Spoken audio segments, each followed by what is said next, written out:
Adenium गर्मियों के फूलों का राजा कहा जाता है। नर्सरी में अडेनियम इस टाइम पर बहुत सारे कलर्स और वेरिएशन और वैरायटी के साथ मिल जाएंगे। पौधों की अपेक्षा अडेनियम की जो प्राइस रहती है थोड़ी सी ज्यादा रहती है, क्योंकि अडेनियम के पौधे को तैयार करने में लगभग 8 महीने से 1 साल का टाइम लगता है। अब नर्सरी में जब आप पौधे लेने जाते हैं तो आपको बड़े बड़े कॉडेक्स वाले और बड़े बड़े प्लांट देखने को मिलते हैं। बड़े कॉडेक्स वाले पौधे रहते हैं, उनको अगर आप रिपोर्ट करते हैं तो इतनी ज्यादा प्रॉब्लम नहीं होती है।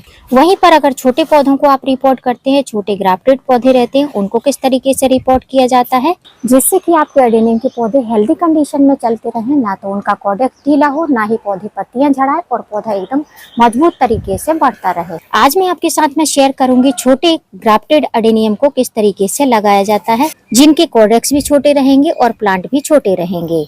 हेलो फ्रेंड, मैं सविता ग्रीन गार्डन गुजरात से। यहाँ पर आप इकट्ठे 5 पौधे देख रहे हैं जो मेरे ही हाथ से ग्राफ्ट किए हुए पौधे हैं और इनमें टाइम टू टाइम फ्लावरिंग भी होती रहती है। आज मैं आपके साथ में इनकी रिपोर्टिंग शेयर करने वाली हूँ।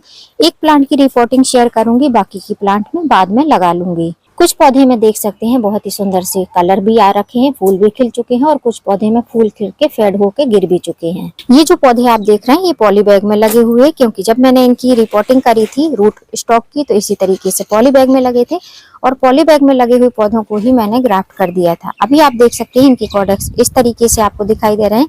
प्लांट 1 साल के हो चुके हैं और आप देख सकते हैं इनमें बहुत अच्छे से फ्लावरिंग भी हो रही है। अब यदि आपके पास में इसी तरीके से पौधे तैयार हैं तो आप बारिश स्टार्ट होने के पहले इनकी रिपोर्टिंग कर सकते हैं।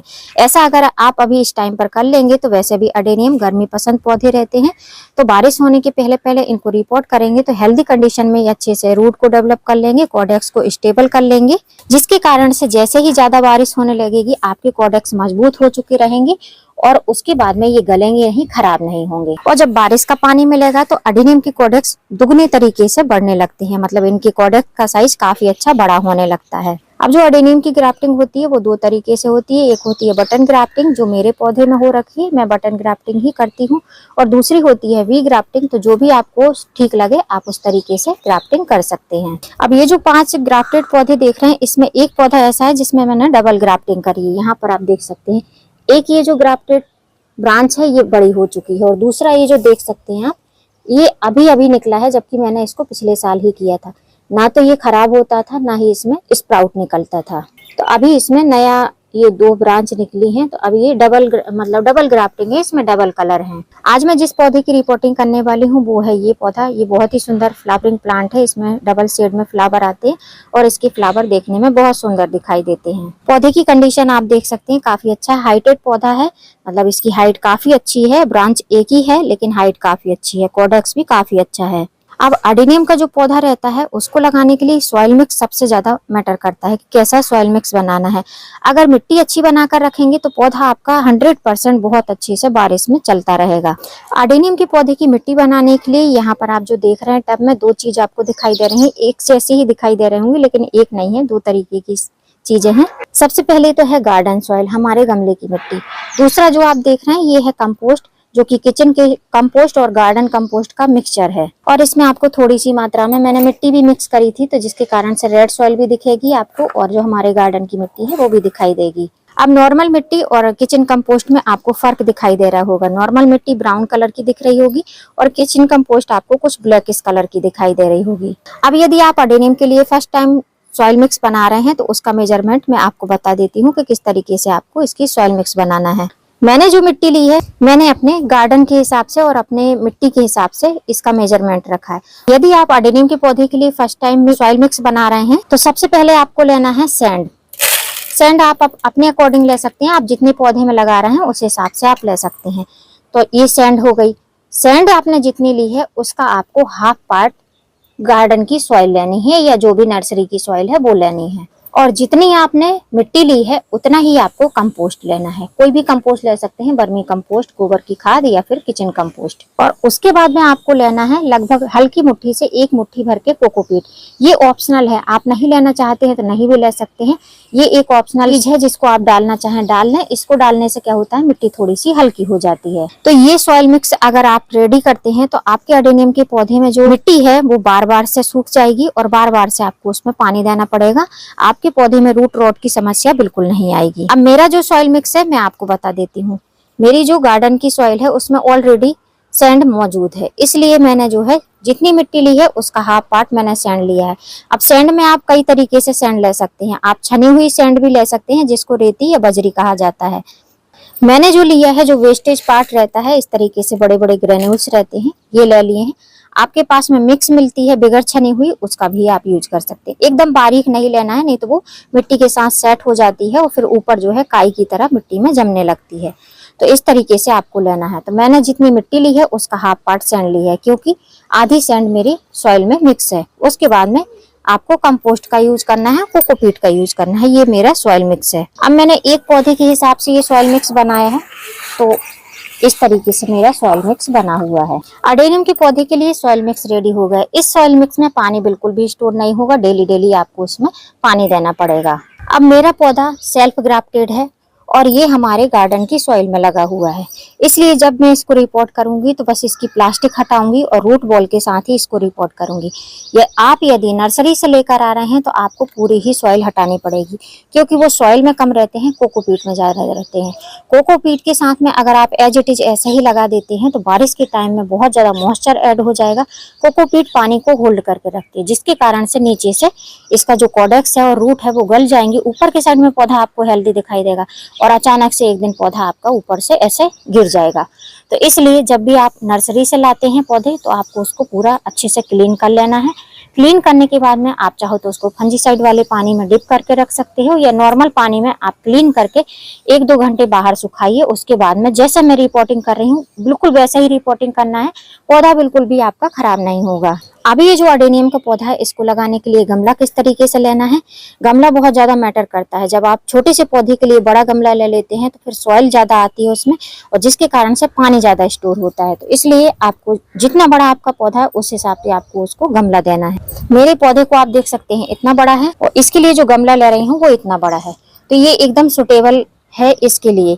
इतना बड़ा ही गमला लेना है, इससे बड़ा गमला आपको नहीं लेना। मैंने नर्सरी पॉट लिया है और ये इस तरीके से इसलिए लिए क्योंकि बारिश के टाइम में बहुत ज्यादा हवा चलती है, तो थोड़ा सा नाम के लिए बड़ा गमला है। वैसे इससे भी छोटा लेती तो और अच्छा कॉडेक्स बनता, लेकिन इससे छोटे गमले में ये ज्यादा दिन तक सरवाइव नहीं करेगा। बारिश में इसका कॉडेक्स काफी ज्यादा फूलेगा, जिसके कारण से मैंने ये वाला साइज का गमला लिया है। गमला जो लिया है उसमें आप ड्रेनेज होल देख सकते हैं, बहुत अच्छे होने चाहिए। अडेनियम का पौधा लगाते हैं तो 1-2 ड्रेनेज होल नहीं होने चाहिए गमले में, कम से कम 5-6 ड्रेनेज होल होने चाहिए, और बड़े बड़े होने चाहिए जिससे कि पानी बिल्कुल भी स्टोर ना हो। ड्रेनेज होल को कवर करने के लिए मैंने सिंथेटिक कॉटन का यूज किया है। आप सूखे पत्तों, ठीकरी वगैरह का यूज कर सकते हैं। अब जो हमने सॉइल मिक्स रेडी किया है इसको हम लगभग एक हिस्से तक इसको इस सॉइल मिक्स से फिल कर लेंगे। गमले का एक हिस्सा मैंने इस मिट्टी से फिल कर लिया है। उसके बाद में जो ये प्लांट है, इस प्लांट के पॉलीबैग को हम इस तरीके से निकाल लेंगे और रूट बॉल को मिट्टी के साथ ही निकालेंगे, डिस्टर्ब बिल्कुल भी नहीं करेंगे। अगर इसकी रूट बॉल डिस्टर्ब भी हो जाती है तब भी इसमें रिपोर्टिंग शॉक बहुत ही रेयर लगता है। अभी आप देख सकते हैं पौधे के नीचे से रूट बहुत अच्छे से बनी हुई है और नीचे अब बिल्कुल भी मिट्टी नहीं थी, जिसके कारण से फीडर रूट आप देख सकते हैं किस तरीके से व्हाइट कलर की दिखाई दे रही है। तो इसको जरूरत थी रिपोर्टिंग की, इसलिए मैंने इस पौधे की रिपोर्टिंग करी, क्योंकि ये पौधा जो है 1 साल का हो चुका है, तो 1 साल बाद अडेनियम का पौधा रिपोर्टिंग जरूर ही मांगता है। अब आपने नोटिस किया होगा मैंने खाली इसमें कंपोस्ट डाला है और कोई विशेष फर्टिलाइजर नहीं डाला है।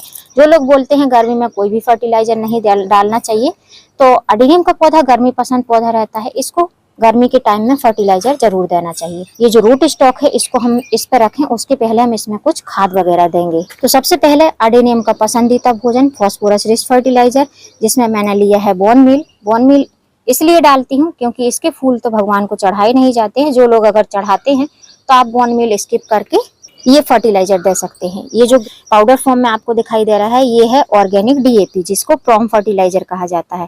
इसको मैंने पाउडर फॉर्म में कर लिया है। अगर आप देना चाहते हैं छोटे से पौधे में तो 1/2 टेबल स्पून दे सकते हैं। ये फर्टिलाइजर आपको ऑनलाइन ऑफलाइन दोनों जगह मिल जाएगा। इसमें भी भरपूर मात्रा में फास्फोरस रहता है, जिसके कारण से पौधे का कॉडेक्स बहुत अच्छा बनता है, पौधा बहुत अच्छे से बढ़वार करता है और फूल भी काफी अच्छे से दे पाता है। दूसरा फर्टिलाइजर जो डालना है वो नाइट्रोजन युक्त है और कीटनाशक भी है और साथ साथ में फंजीसाइड भी है। ये है नीम खली। नीम खली डालने से क्या होता है कि पौधे को न्यूट्रिशंस भी मिलते हैं और पौधे में किसी प्रकार का फंगस नहीं लगता है। कीड़े मकोड़े चींटियों से पौधे को राहत रहती है। अब नीम खली मैंने बाद में इसलिए डाला है क्योंकि जब हम इस कोडेक्स को रखेंगे, इस रूट बॉल को रखेंगे, तो सबसे पहले हमारे पौधे को नीम खली मिलेगी। उसके बाद में जब ये अच्छे से रूट अच्छे से फैला लेगा, उसके बाद में इसको फास्फोरस मिलेगा। तो बस कुछ नहीं करना है, बस इसको एज इट इज ऐसा ही रखना है। आप चाहो तो कोडेक्स को और भी ऊपर रख सकते हो, लेकिन मैंने क्या किया है कि इसको रख दिया है। उसके बाद में ये जो रूट बॉल है इसको मैं थोड़ा सा ऊपर से तोड़ दूंगी तो अपने आप ही कोडेक्स विजिबल होने लगेगा। क्योंकि मैंने जो रिपोर्टिंग करी थी रूट स्टॉक लगाने के बाद में, उनके कोडेक्स काफी ज्यादा नीचे दब गए थे। तो आप चाहो तो ऐसी रूट को रख सकते हो, या ऊपर जो आपको विजिबल हो रहे हैं इन रूट को आप हटा भी सकते हो। ऐसे फिंगर से इस तरीके से आपको मिट्टी को सेट कर देना है। ये ध्यान देना है कि पौधा आपका सेंटर में होना चाहिए। अब इतना करने के बाद में जो हमारा सॉइल मिक्स बचा हुआ है उससे हमको इसको फिल कर देना है। मिट्टी कितना फिल करना है ये आप पर डिपेंड करता है। अगर आप कोडेक्स पसंद करते हैं, कोडेक्स का ओपन एरिया पसंद करते हैं जिससे कि पौधे का कोडेक्स बहुत अच्छे से दिखाई दे, विजुअल रहे, तो आपको मिट्टी थोड़ा नीचे ही रखना है। और अगर आपको कोडेक्स से कोई लेना देना नहीं तो आप मिट्टी को ऊपर भी कर सकते हैं। मुझे कोडेक्स चाहिए इसलिए मैंने थोड़ा सा नीचे ही रखा है। जैसे जैसे पानी डालेंगे थोड़ी सी मिट्टी नीचे सेट होगी और कोडेक्स अच्छी तरीके से विजुअल हो पाएगा। इसके बाद में पौधे में आपको भरपूर मात्रा में पानी देना है। पानी कैसे देना है? रुक रुक के पानी देना है, एक बार में ही पानी नहीं भरना है।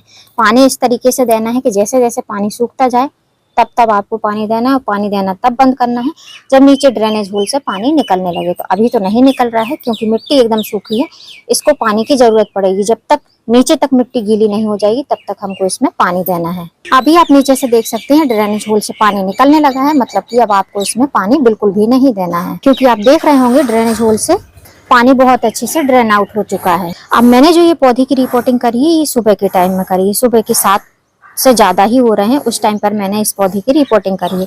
यदि आप फर्स्ट टाइम कर रहे हैं या सेकंड टाइम भी कर रहे हैं तो आप सेफ ऑप्शन है कि शाम के टाइम में रिपोर्टिंग करिए। अब सुबह के टाइम रिपोर्टिंग करी है तो इस पौधे को थोड़े से शेड में रखना पड़ेगा। शेड में मतलब कि पौधे की छाया में। तो अभी आप देख सकते हैं इस तरीके से पौधे की छाया में रख दिया है। पौधे को आपको ओपन में ही रखना है, शेडी जगह पर नहीं रखना है। ओपन में रखेंगे तो पौधे में बहुत अच्छे से फूल कलियां जो बनी हुई हैं ये अच्छे से खिलती रहेंगी, पौधा हेल्दी कंडीशन में चलता रहेगा। क्योंकि इस पौधे का हमने रूट बॉल बिल्कुल भी डिस्टर्ब नहीं करा है तो इस पौधे को किसी भी प्रकार शौक नहीं लगेगा और पौधा अच्छी तरीके से बढ़वार करता रहेगा।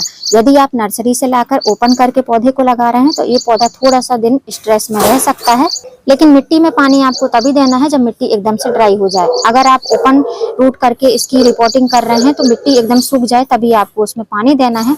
और रिपोर्टिंग करने के बाद में जिस तरीके से मैंने थोड़े से शेड में रखा है, आप थोड़ी ज्यादा शेड में रख सकते हैं, लेकिन इंडोर नहीं रखना है। तो जिस तरीके से मैंने छोटे से एडेनियम के पौधे की रिपोर्टिंग करी है उस तरीके से आप भी कर सकते हैं। उम्मीद करती हूँ फ्रेंड वीडियो हेल्पफुल रहा होगा। वीडियो यदि अच्छा लगा हो तो वीडियो को लाइक करना, चैनल को न्यू है चैनल को सब्सक्राइब करना बेल आइकन के साथ। फिर मिलूंगी किसी नई वीडियो में नए टॉपिक के साथ, तब तक के लिए हैप्पी गार्डनिंग।